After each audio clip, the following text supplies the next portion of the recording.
Hello and welcome viewers. This is Sultan Fayaz and you're watching Sultan Fayaz official YouTube channel.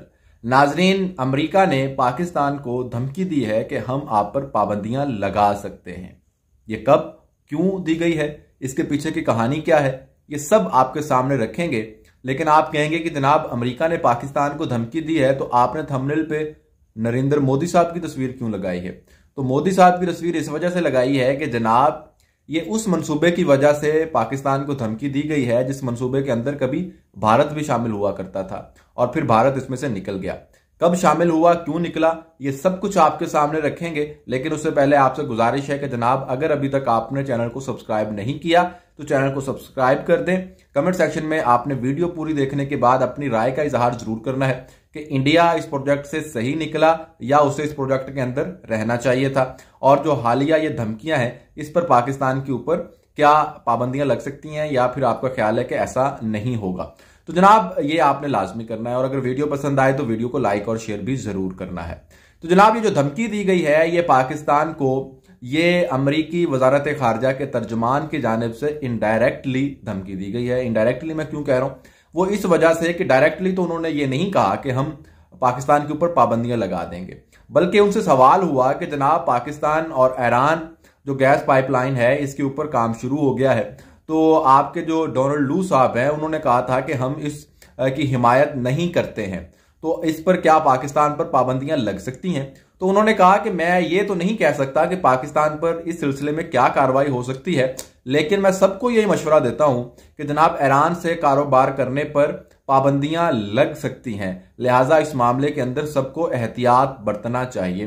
तो लिहाजा indirectly वो यही कह रहे हैं कि जनाब अगर आपने ईरान के साथ कारोबार किया, ईरान के साथ ये गैस पाइपलाइन बिछाई, तो जनाब आप पर पाबंदियां लग सकती हैं। दूसरी जानिब अब आते हैं इस पाक ईरान गैस पाइपलाइन प्रोजेक्ट के हवाले से कि ये मंसूबा क्या है, और भारत के हवाले से जो मैं बात कर रहा था वो बताते हैं आपको। इसके मंसूबे के ऊपर जो है वो 90s के अंदर बातचीत शुरू हुई जब बेनजीर भुट्टो साहिबा पाकिस्तान की वजीर आजम हुआ करती थी। उनके दौर में इस प्रोजेक्ट के हवाले से बातचीत शुरू हुई, फिर होते हवाते ये जरदारी साहब के दौर के अंदर 2013 के अंदर जनाब इसके ऊपर जो है वो इसका इफ्तिताह कर दिया गया।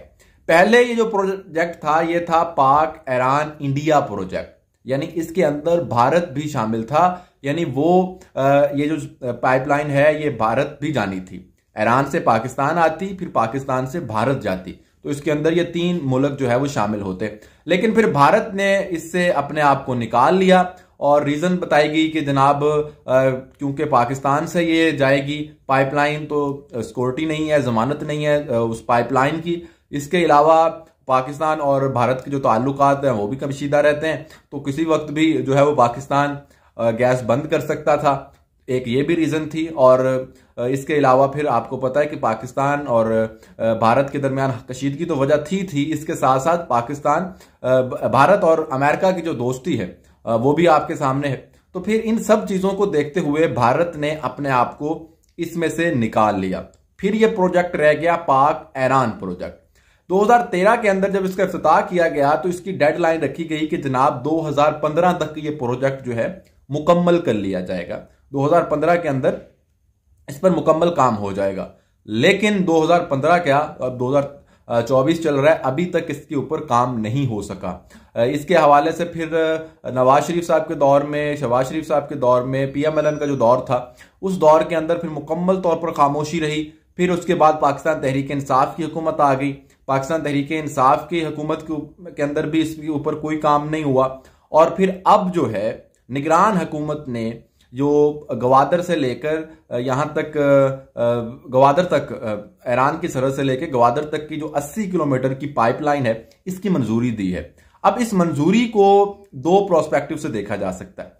एक एंगल तो ये है कि जनाब क्योंकि पाकिस्तान के अंदर इस वक्त तवानाई के हवाले से बहुत बड़ा बहरान है और पाकिस्तान में बहुत कमी है गैस की, और अगर ये पाइपलाइन आ जाती है तो उस कमी में काफी ज्यादा कमी आ सकती है और पाकिस्तान की जो जरूरियात हैं वो मुकम्मल पूरी हो सकती हैं। कहा जाता है अगर गवादर तक ये पाइपलाइन आ जाती है तो गवादर की जो जरूरियात हैं और वहां पर अगर इंडस्ट्री भी बहुत ज्यादा लग जाए उसके बाद भी हमारे पास गैस बचेगी जो कि दीगर हिस्सों के अंदर मुल्क के भेजी जा सकती है और उससे तवानाई का जो बहरान है वो खत्म किया जा सकता है। और ये गैस जो हम बाहर से बरामद करते हैं उसकी बानिस्बत बहुत सस्ती पड़ेगी, लेकिन जो मकामी है उसके हवाले से कहा जा रहा है कि उससे शायद थोड़ी महंगी हो, लेकिन जो हम बाहर से बरामद करते हैं गैस वो बहुत ज्यादा क्या कह लें उससे कम हमें पड़ेगी और तवानाई का बहरान खत्म करने में भी जो है वो इसके अंदर हमें फायदा मिलेगा।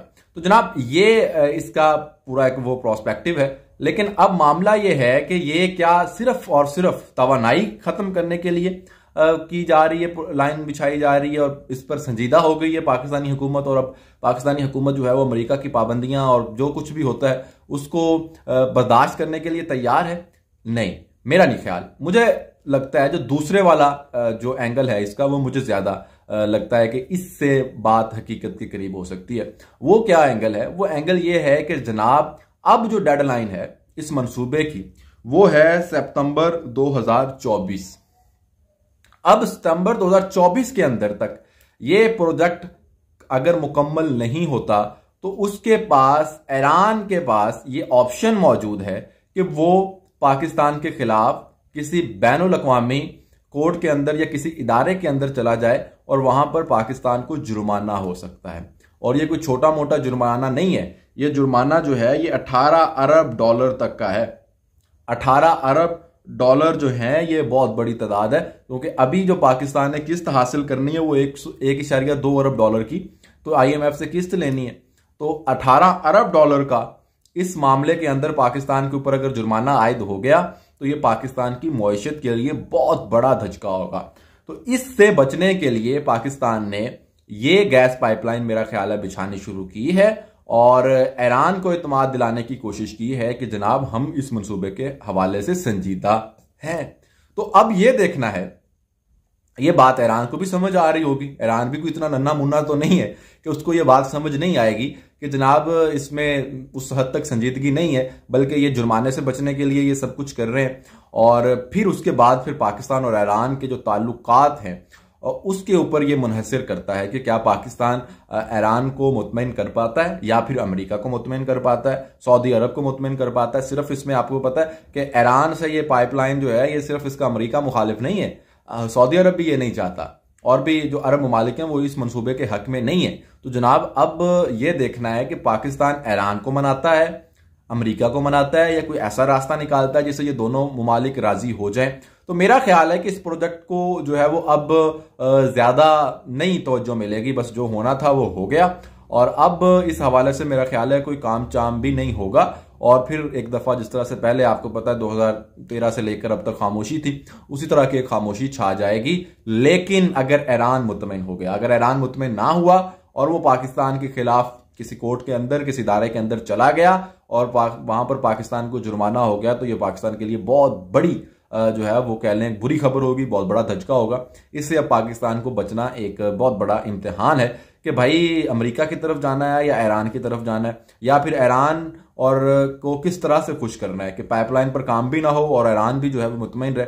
और हालिया कशीदगी भी आपने देखी है, जब ईरान ने पाकिस्तान के ऊपर मजाइल दाग दिया और उसके मद्दे मुकाबिल फिर पाकिस्तान ने जो है वो जवाब के अंदर वहां पर हमले किए। तो ये कशीदगी और फिर ये सारा एक मामला और अमेरिका की धमकी, अब इस सारे तनाजुर के अंदर पाकिस्तान की खारजा पॉलिसी जो है वो बहुत अहम किरदार अदा करेगी। और इस मामले को किस तरह से सुलझाया जाएगा, ये जो हमारे इसहाक डार साहब हैं जो कि वजारत खारजा संभाल रहे हैं, वजीर आजम साहब हैं, उनका बहुत बड़ा इम्तिहान है। और इनडायरेक्टली आपको पता है फिर आर्मी चीफ साहब भी इसके अंदर इन्वॉल्व होते हैं, तो आर्मी चीफ साहब का भी किरदार होगा इसमें, ऑफकोर्स उनका बहुत बड़ा किरदार होगा।